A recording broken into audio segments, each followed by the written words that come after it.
Oke, gue pegang omongan lu. Bismillah. Mudah-mudahan Siap. negeri ini kembali lagi membuka dan melatih anak-anak muda. Insya Allah. Insya Allah ya. Siap, Bel. Oke.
Oke, halo pemirsa Geolive, kembali lagi di podcast Pegang Ngomongan. Kali ini tetap bersama gua, hostnya Belmondo Scorpio, dan hari ini gua kedatangan seorang bintang tamu, politisi muda, non-partai, tapi sebelumnya pernah berpartai. Sekarang juga staf susnya Kementerian Investasi, Bang Bahlil, dan ketua umum ya. Apa sih sebutannya? Ketua koordinator? Koordinator nasional. Koordinator Nasional Relawan Penerus Negeri. Relawan nggak sih? Relawan. Relawan Penerus Negeri. Siapakah dia? Bang Pradana Indra Putra. Siap. Selamat datang, Bang. Om Belmon. Selamat datang. Thank you, Geolive. Mas. Terima kasih udah mau hadir nih di sini sebenarnya. Sebenarnya gue mau tanya-tanya sih Yoi. tentang Bang Pradana ini. Sebenarnya kan orang penasaran, Bang.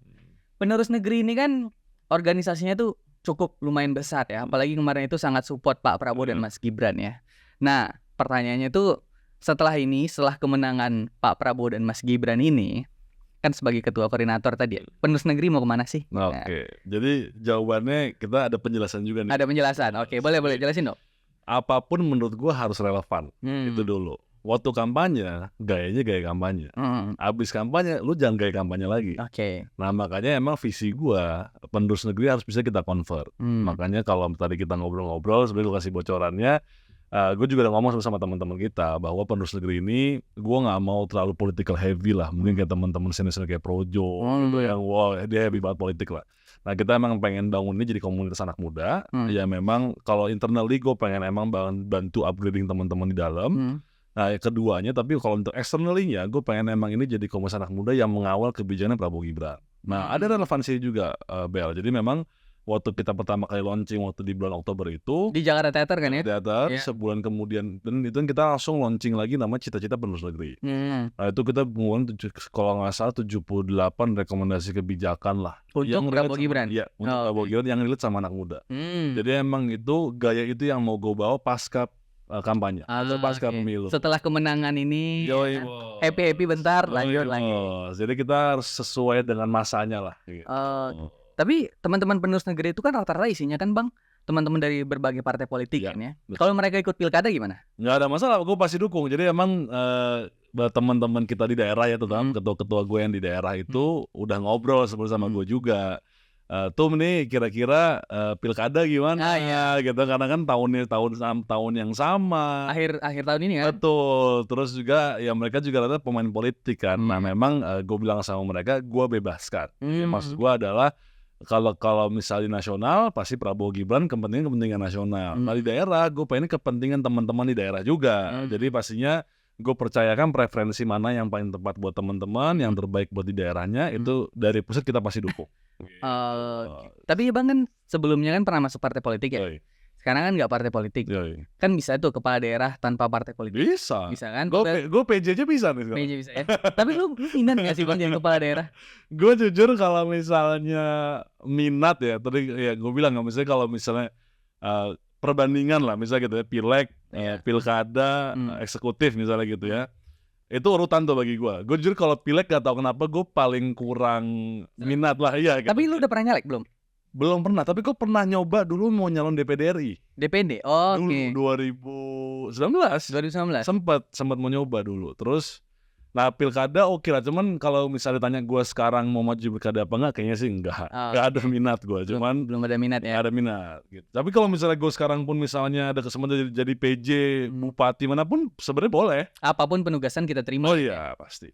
Kalau itu otomatis. Jadi urutannya pileg, pilkada, eksekutif. Iyalah gitu bos. Cuman gue mau tarik dulu sebelum kita masuk lebih jauh tentang politik, tentang pengalaman lu di belakang. Boleh. Bang Pradana ini sebelumnya lahir benar di Jakarta bang? Jakarta. SD, SMP, SMA Jakarta, S1, S2 UI. Iya. Benar kan? Tapi sebelum aktif sekarang sebagai staf sus itu, Bang Dana ini dikenal juga sebagai politisi Partai Hanura. Betul. Itu dari sebelum masuk sana. Kenapa pilih Hanura waktu itu? Jadi, waduh, ini panjang.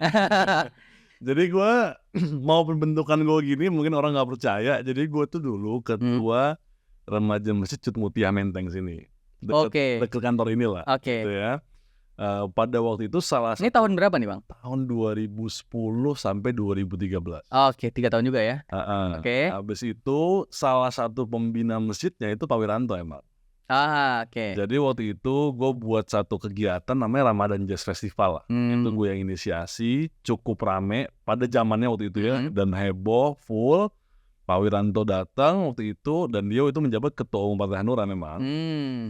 Terus tiba-tiba pasca, gue masih inget lah, nggak usah pasca Ramadan lah. Nah itu gue dapet tawaran itu. Masuk Partai Hanura? Masuk Partai Hanura. Dari teman-teman masjid ini ya? Dari gue sebagai ketua remaja masjid. Waktu itu gue nggak mau.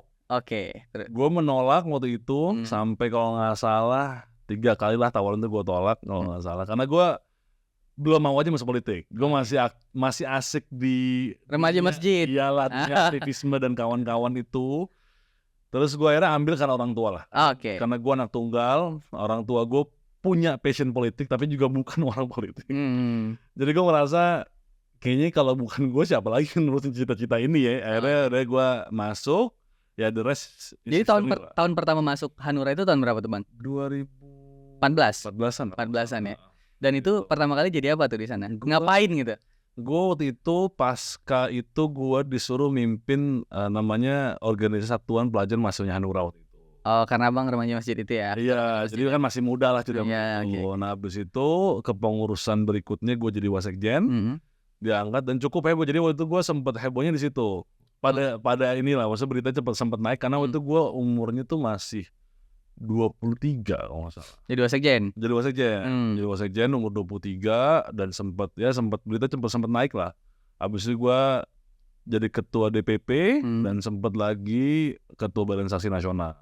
Jadi lumayan lah pengalaman gue di politik lah gitu. Dan itu kan Bang Wiranto keluar 2019 ya sebelum 2018 sebelum digantikan Bang Oso. Lo ikutan keluar? Gua jadi ceritanya sebenarnya kalau berganti jadi Bang Oso itu tahun 2016 atau 17. Gua jadi ketua DPP di situ. Di kepengurusan itu gua ketua DPP gitu ya. Ya cukup prestisius. Masih muda, pengalaman masih panas lah pokoknya ya. Habis itu tiba-tiba ribut lah. Ya semua orang tahu sih cerita ribut. Waduh, gue udah berpikir ini juga partai juga bukan partai yang besar gitu kan. Ini partai kan urutan juga agak-agak partai-partai yang baru mau tumbuh lah. Jadi gue juga merasa waduh kok ribut. Karena bagaimanapun harusnya solid lah. Kita mau tumbuh gede solid dong, bukan malah pecat. Iya benar. Akhirnya ya karena keributan itu gue keluar lah. Ya berlanjutlah ke karir berikutnya. Jadi kira-kira itulah cerita lu selama di Partai Hanura ya. Iya benar. Gua tarik lagi ke depan. Sekarang lu kan berarti non partai. Staf sus. Lu ada Bang Bahlil nih kan? Setahu gue Golkar ya. Golkar ya. Kan berita disanter di mana-mana tuh Bang. Bahlil mau jadi ketum Golkar gitu, segala macem gitu. Apakah lu minat masuk Golkar juga? Gua sekarang atau nunggu arahan aja sih sebenarnya, nunggu mentor lu gitu. Pasti gua orang yang mudah-mudahan bismillah tertib lah. Siap. Ini gua suka bahasakan adinda tertib. Jadi maksud gua kalau bos gue nyuruh gue ke Golkar, gue pasti masuk Golkar.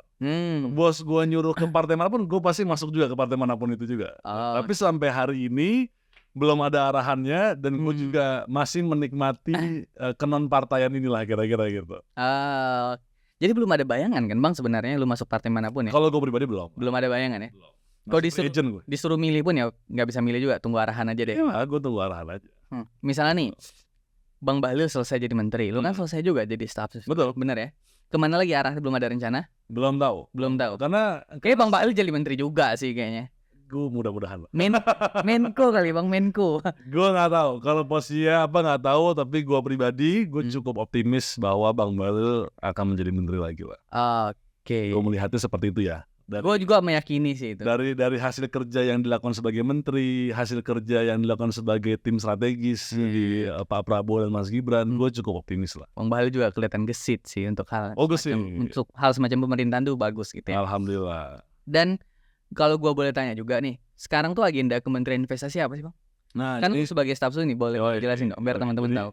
Jadi kalau misalnya sebenarnya jabatan lengkap gue itu bidang peningkatan pengusaha nasional nih Bel. Jadi emang ini isu yang cukup menarik lah. Jadi orang itu kalau dulu dengar BKPM atau mungkin kan belum jadi Kementerian Investasi dulu. Masih asing. Masih asing atau relate-nya itu sama pengusaha besar atau perusahaan asing. Betul. Nah, jadi tapi emang di era pemerintahan Pak Jokowi yang kedua ini cukup menarik karena pertama kali gue dipanggil nih, gue masih ingat momentumnya gue dipanggil sama Pak Menteri Bahlil. Kapan itu lu dipanggil? Dan lu tiba-tiba lagi ngapain tuh tiba-tiba dipanggil? Enggak. Di WA atau di telepon gitu? Di WA. Di WA. Gue tapi yang ya dipanggil sama kalau nggak salah ajudan apa siapa lupa gue waktu itu ke kantor. Jadi emang waktu itu udah dimintakan CV dan gue sudah memberikan CV-nya waktu itu ceritanya. Tapi gue ya udah gue diem aja sampai aja. Dan tiba-tiba gue di WA sama Pak Menteri waktu itu, selamat ya Dinda, gitu doang. Nah lah, tanda-tanda ya. Udah, selamat ya Dinda, sambil ngirim SK, gitu kan, selamat Ibu, makasih Pak, segala macam. Nggak lama kemudian gue dipanggil ke kantor, dijelaskan tugasnya dan dijelaskan kan kalau kita sahabatnya sebenarnya kan persetujuan presiden, jadi memang penugasannya pun secara visi itu juga ada arahan presiden. Nah jadi memang waktu itu gue dipanggil Pak Menteri bilang ini arahan buat masing-masing misalnya gitu ya, nah nih untuk jabatan gue spesifik cuman satu, dia bilang presiden minta sekarang kita urus investasi jangan yang gede-gede doang, kita urus juga yang kecil-kecil. Gitu ya, BKPM nggak boleh cuma ngurusin asing, harus juga ngurusin lokal. Jadi masih cuma dua, gue disuruh ngurus pengusaha lokal, sama gue disuruh ngurus UMKM. Berarti lu dekat juga dong sama komunitas-komunitas pengusaha-pengusaha. Lumayan, karena gue diharuskan memang pekerjaan gue untuk tap in sama teman-teman komunitas, baik itu pedagang pasar, baik itu teman-teman yang UMKM, misalkan UMKM Center UI, gue juga sentuhan. Nah itu gue cukup bersentuhan. Dan juga pekerjaan-pekerjaan tugas-tugas lainnya. Nah kalau yang sekarang memang yang paling urgent dan strategis memang kita bicara hilirisasi nih, maupun rame orang bosen. Kemarin gue liat konten lu tuh di Reels. Hilirisasi digital gitu. Karena itu kan statement yang pertama kali dikeluarin oleh Mas Gibran tuh kan. Iya betul. Sebenarnya sampai di Mas Gibran belum ada tuh orang yang meluruskan atau menggaungkan itu terus menerus. Gue liat ada konten hilirisasi digital.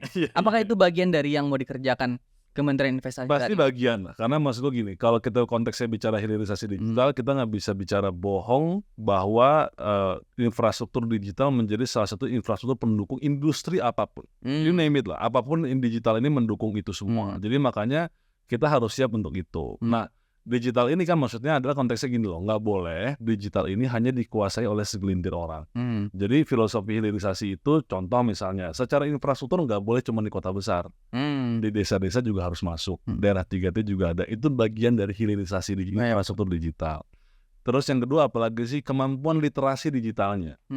Nggak semua orang mungkin bisa mengakses internet ataupun sosial media dengan baik. Apalagi internet kemarin dikorupsi gitu. Iya, gue nggak usah ngomong. Oke, gue memang suka masuk. Iya, emang agak kejurang-jurang dikit. Nah itu kan maksud gue adalah juga, nah sama juga, jadi kemampuan literasi atau kemampuan dalam konteks orang bisa mengelola sosial media, ya misalnya untuk lu jualan deh, misalnya gitu ya. Itu juga nggak boleh dikuasai oleh segelintir orang. Jadi filosofi hilirisasi itu sebenarnya sederhana aja sebenarnya. Jadi baik infrastrukturnya dan kemampuannya harus lebih inklusif lah. Itu konsepnya, Bo. Kasih kesempatan ke anak-anak muda tuh supaya melatih diri juga di bidang itu ya, digital gitu ya. Iya, apalagi. Dan memang kan kita selalu punya visi gini, bro. Jadi memang kalau di BKPM itu kita selalu punya. Asik lu udah bro ini udah cocok masuk PSI lo. Oh gitu. Bro NC, oke lah. Iya. Ini tambahan lagi. Tawaran berikutnya. Jadi emang maksud gue adalah sama lah kayak di BKPM. Jadi maksud gue selalu Pak Menteri itu bilang, ini gue contoh yang paling menarik lah kalau gue pengen cerita dikit. Jadi kita tuh selalu punya visi bahwa investasi itu, jadi kita tuh punya prinsip paling mendasar, investasi tumbuh. Nah yang kedua yang membedakan nih di eranya Pak Bahlil adalah investasi itu inklusif dan berkualitas.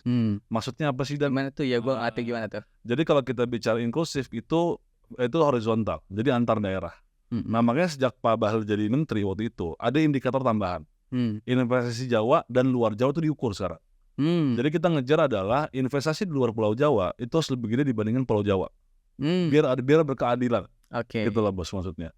Terus yang kedua, berkualitas itu maksudnya itu vertikal. Jadi nggak boleh sekali lagi yang gede itu cuma perusahaan-perusahaan besar doang. UMKM harus naik kelas, investasi mengucur ke yang bawahnya segala macam. Nah itu filosofi kita kira-kira. Nah makanya maksudnya inklusivitas ini tuh untuk itu. Jadi maksudnya adalah bagaimana dengan segala hormat gua ya kita harus jadi tuan di tanah kita sendiri. Yang UMKM juga harus tumbuh. Pengusaha kecil ini bisa inilah ya. Yes, dan makanya kita juga buat aturan yang cukup kontroversial waktu itu, Permen 1 tahun 2022 kebetulan Tentang apa tuh? cukup menangani juga waktu itu karena di bidang gue itu kemitraan.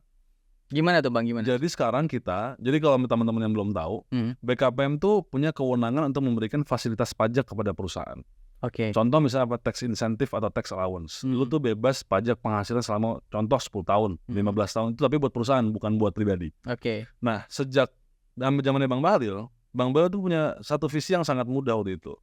Gue pengen, ya mungkin ini karena bosku tuh dari kampung, bukan dari kota besar kan. Oke. Gue pengen pokoknya orang daerah itu ikutan kaya. Visinya itu sederhana banget. Gue nggak mau yang kaya orang Jakarta lagi. Gue pengen orang daerah ikutan kaya.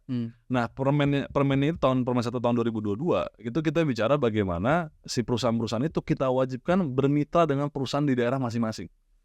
Contoh, gue contoh nih.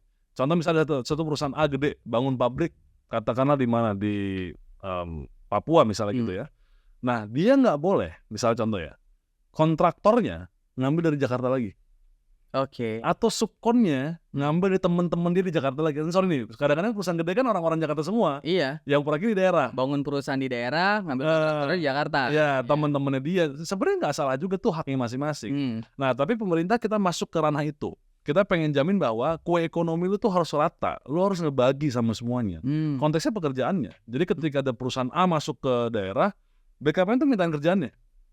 Kerjaan apa yang bisa lo kasih buat daerah? Itu dikasih ke BKPM, kita taruh di website namanya di oss.go.id, itu terbuka. Orang bisa daftar jadi tendernya gitu. Untuk ngerjain di situ. Gitu ya. Itu hasil karyanya di eranya Pak Bahlil. Jadi emang visi kita tuh cukup nasionalistik lah memang kira-kira. Itu cukup keren sih menurut gue. Nah itu yang udah kita lakuin bos. Jadi banyak lah gue kalau cerita soal selama gue di BKPM gue seru banget. Kayak kalau BKPM nih kurang cerita ke luar banyak. Soalnya ini bagus banget untuk anak-anak daerah, misalnya punya usaha-usaha di daerah, UMKM tender-tender di daerah yang mau ikutan gitu ya, supaya mereka bisa dapat kue penghasilan gak hanya anak Jakarta aja gitu. Betul. Oh itu yang dilakukan BKPM. Cocok sih lu jadi wamen memang. Oh iya. Biasa kan teman-teman relawan Progib, Prabowo Gibran itu kan banyak ya. Projo, Progib, penerus negeri, ketua-ketuanya itu kan. Apakah mereka ketua-ketua ini yang menjadi wamen semua? Wah, lo nggak tahu. Kan Bang Bahlil nggak punya wamen kan, Kementerian Investasi? Nggak punya. Mungkin lu cocok nih Bang Bahlil Bang. Catat nih Bang. Nggak ada minat ke sana ya? Kita ikut arahan aja. Jadi gini, gue tuh punya filosofi dan tapi emang ini gue percaya benar. Oke. Bahwa yang paling penting itu lo memantaskan diri lo. Either itu kompetensi atau kapabilitas lo dan juga jaringan lo. Mas gue mungkin secara jaringan ya yang gue lakukan dengan gue membentuk relawan, kita bekerja juga secara politik itu konteks dalam kita memantaskan diri untuk konteksnya jaringan kita. Nah yang kedua pasti kapasitas lo pantas apa enggak dan lain-lain. Gue percaya kalau emang kita pantas pasti akan ada takdirnya. Gitu loh bos. Maksud gue dengan posisi gue yang sekarang aja pun gue bersyukur. Gitu kan. Gue juga pasti bertanya juga kenapa gue kan kira-kira gitu kan. Apakah gue pantas tapi gue merenungkan itu juga dulu gitu. Jadi makanya emang gue fokus secara pribadi itu aja. Apa aja yang ada di depan ya. Apa aja yang depan mata.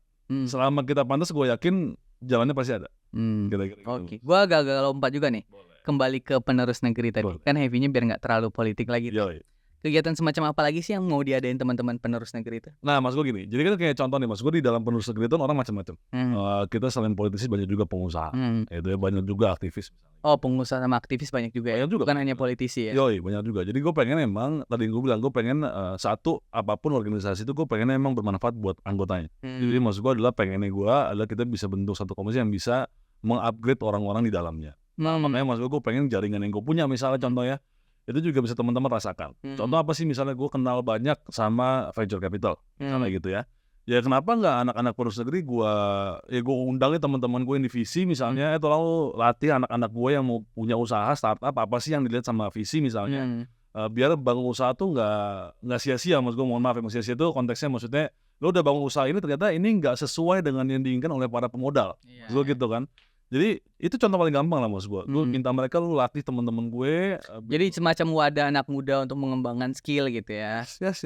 Selain politik juga ya kita lakukan hal-hal semacam itu. Ya pastinya. Dan gue yakin itu akan bermanfaat buat teman-teman semua. Jadi gue pengen ya anak-anak gue nih berkembang di kompetensinya masing-masing dan di tempatnya masing-masing. Kita punya ya lo makin punya banyak teman yang berhasil makin oke lah, makin asik lah. Jadi kalau itu sih. Kalau misal banyak penonton Geolive yang nonton nih pengen gabung penerus negeri gimana sih caranya? Oh ada. Ada sana. Di Instagram tuh kita bisa dia ada link kayak pendaftarannya langsung masuk ke grup kita sebenarnya. Oh. Jadi itu direct. Dia per daerah nggak sih bang? Per daerah, nanti harus gue cek lagi ya. Gue agak lupa sekarang. Oh iya. Tapi dulu kita bentuk per daerah. Oke. Jadi dia masuk ke link tuh langsung bisa masuk ke grup masing-masing daerah. Gue meyakini kalau ada kegiatan semacam tadi itu ya, untuk misal pelatihan bisnis, apalagi ya komunitas untuk teman politik gitu. Gue merasa banyak anak muda dari Sabang sampai Merauke ini yang muda, tapi nggak punya akses ke partai politik, mungkin bisa masuk punya akses ke teman-teman relawan semacam. Oh iya, negeri gitu kan. Benar. Itu akses. Jadi emang intinya akses itu yang main kita buka. Oke, teman-teman bisa cek sih di Instagram, bisa cek ya. Bisa cek juga ya di mana aja lah teman-teman ketemu sama teman penerus negeri ya tanyain aja bisa join nggak. Insya Allah. Dan kita akan ke topik-topik yang menarik nih. Boleh. Bang Bahlil pertama kali ketemu kapan, Bang? Gua itu ketemu tahun 2018 itu. 2018. Sengaja nggak sengaja itu dipertemukan? Dipertemukan kan. Jadi memang waktu itu kan memang gua tahun 2014 pertama udah aktif dukung Pak Jokowi waktu itu. Jadi memang selain gua di Hanura waktu itu, gua juga gabung contoh misalnya sama kawan Jokowi. Jadi emang cukup di usia muda dalam konteks kerelawanan dan mendukung calon cukup berpengalaman lah gitu. Nah 2019 ketika gue udah out dari Hanura, tadi gue sempat demotivasi juga secara politik ya, capek deh gue gitu kan. Udah di partai lama-lama. Nah sempat waktu itu, nah ini cerita yang cukup, ini makanya gue bilang let it flow tuh kenyataan banget dalam hidup gue. Jadi waktu 2019 itu tim saya sudah kebentuk. Bang Bal sama Bang Erik belum masuk. Waktu itu ketua bidang pemilih mudanya itu teman gue, orang PKPI, ngajakin gue, dan lu bantuin gue dong, jadi wakil ketua lah apa di TKN waktu itu. Ya udah mas, gue juga nggak ngapa-ngapain, kira-kira waktu itu secara politik gue juga nggak ngapa-ngapain, ya gue oke aja gue bantu. Tiba-tiba dia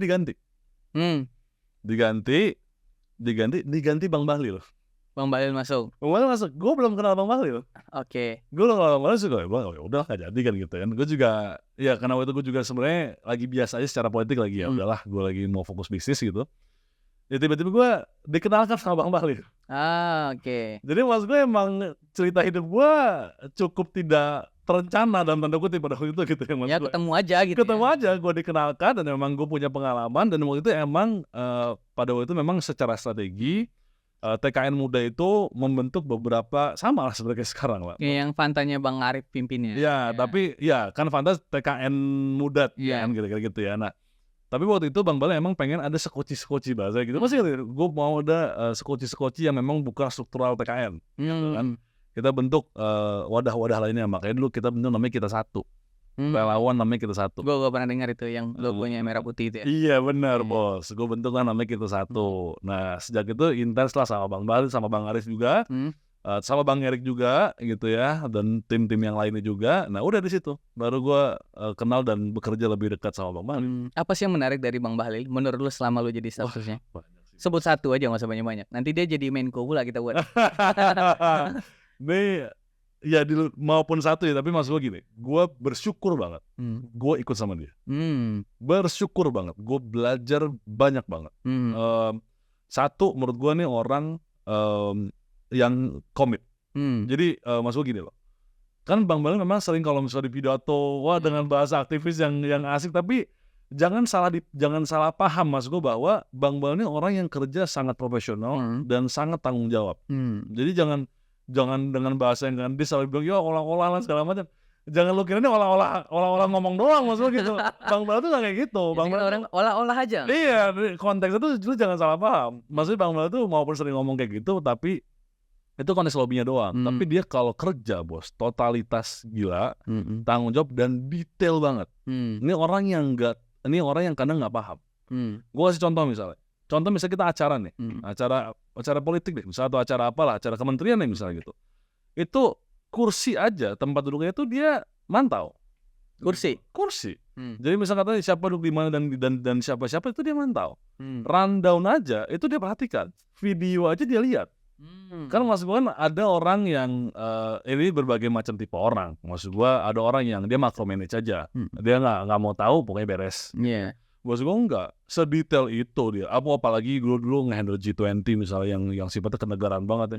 Oh abis bos, detail banget. Jadi itu yang menurut gue belajar banyak sih. Maksud gue itu satu hal yang kita kerja totalitas, tanggung jawab dan detail mau nggak mau. Cukup detail lah beliau ya. Dan yang terkesan bagi hati gue secara menyentuh secara personal adalah nih menurut gue Bang Balil orang yang selalu mengangkat anak buahnya. Ini yang menurut gue nggak semua orang punya. Dan gue mencoba mencontoh beliau. Karena gue kasih contoh kecil nih maksud gue. Gue kan masih muda lah ya. Gue diangkat Salbos itu 27 waktu itu. 4 tahun yang lalu, 5 tahun yang lalu. Terus kedatangan tamu nih satu orang bupati. Terus ketemu mau foto nih sama Bang Balil. Terus gue fotoin dong biasa. Gue tawarin apa sih saya fotoin segala macam. Terus Bang Balil ngomong, Pak Bupati ini gini-gini staf khusus saya nih, eselon 1 saya nih. Itu kata-kata yang sederhana, yang singkat tapi mengangkat harga diri gue, ngerti gak maksudnya? Cuman gitu doang, tapi bagi gue sebagai anak buahnya itu sesuatu yang oke nih. Ini luar biasa nih orang gitu ya. Iya, ini orang kok ngangkat gue, padahal gue juga biasa aja gitu. Jadi ini orang yang menurut gue selalu ngangkat anak buahnya dan sering memberikan forum-forum kepada orang-orangnya. Jadi yang gue tau persis ini orang, kan gue sering dapat disposisi misalnya acara ini. Yang gue tau sebenarnya dia juga mau bisa, cuman dia mau ngasih kesempatan buat gue. Gitu loh. Itu juga sering terjadi. Dan terakhir kalau Bang Balil yang gue salut, sangat patuh sama orang tuanya. Ini masih ada lengkap ya orang tuanya? Ibunya ada, masih ada. Selain ini Bang Balil aja deh gue undang. Oh iya, menarik banget ya. Karena gue merasakan dan gue mengalami langsung bagaimana beliau men-treat ibunya dan pokoknya apapun yang diminta ibunya pasti dijalankan, apapun yang pokoknya semua lah dan segitunya lah. Itu yang membuat gue keberkahannya beliau di situ juga. Selamat Bang Balil, lu punya status yang oke nih. Jago nih memang beliau nih, jago nih. Tapi gue akan tarik lagi nih ke Hanura lagi. Gue memang tipikal yang suka pindah-pindah. Lu masih melihat Hanura seperti lu melihat Hanura yang kemarin gak sih? Maksudnya jangan lihat orangnya. Lu kan masuk partai itu karena lu cinta kan sama partai. Pasti. Masih ada gak kecintaan lu sama partai itu hari ini? Pasti lah. Masih. Kalau cinta pasti, karena dan gue tuh sih gini. Jadi gue tuh sering banget ketemu sama teman-teman gue yang di Hanura dulu yang udah pada pindah partai. Yang sekarang masih tetap di Hanura masih ada gak sih? Masih lah, masih ada juga. Yang pindah partai, oke. Cuma masuk gue tuh yang contoh misalnya ada Bang Fauzi Amro, anggota DPR di Nasdem. Dulu di Hanura juga bareng sama kita. Oke. Terus Bang Sarifudin Sudik, dulu di Hanura juga sama kita, dia sekarang di PAN. Jadi banyak yang jadi-jadi gitu ya, yang dulunya tuh Hanura juga.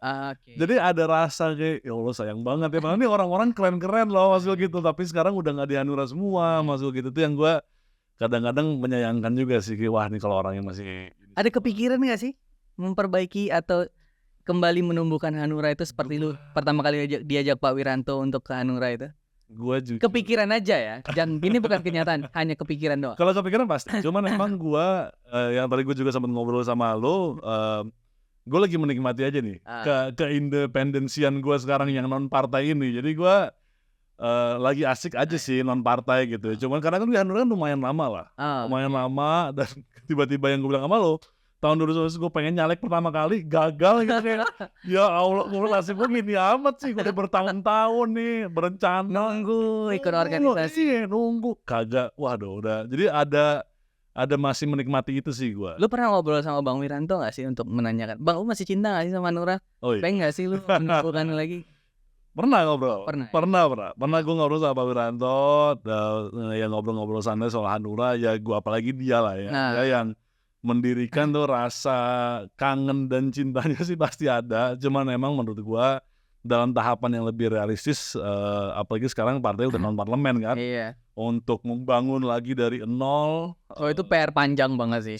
Gak gampang sama sekali. Dan senior, dan Pak Wiranto udah senior banget itu kan. Usia 77 dan apa namanya, banyak teman-teman dari kita yang gue bilang, teman-teman kita yang dulu orang-orang kunci, Iya. udah pada di partai yang berbeda, kan gak mungkin juga tiba-tiba dipindah lagi kan. Lompat nih. Iya, dan ngasih gua gak mungkin misalnya kayak tadi, misalnya Bang Sarifudin Suding udah di PAN, udah jadi dewan lagi, balik lagi. Iya, balik lagi di partai non parlemen. Mungkin udah iya juga sih. gak mau juga dia kan. Jadi fenomena baru. Makanya, jadi gua rasa kayaknya sulit juga. Jadi gua cukup menyarankan udah kita move on dengan tahapan kehidupan berikutnya lah, kira-kira gitu. Udah naik kalau bahasa UMKM naik kelas deh. Naik kelas. Apalagi Pak Wiranto kan tetap menjabat, Bos. Iya. Ketua ketua One Team Press. Iya, jadi udahlah, di kelas yang berbeda lah.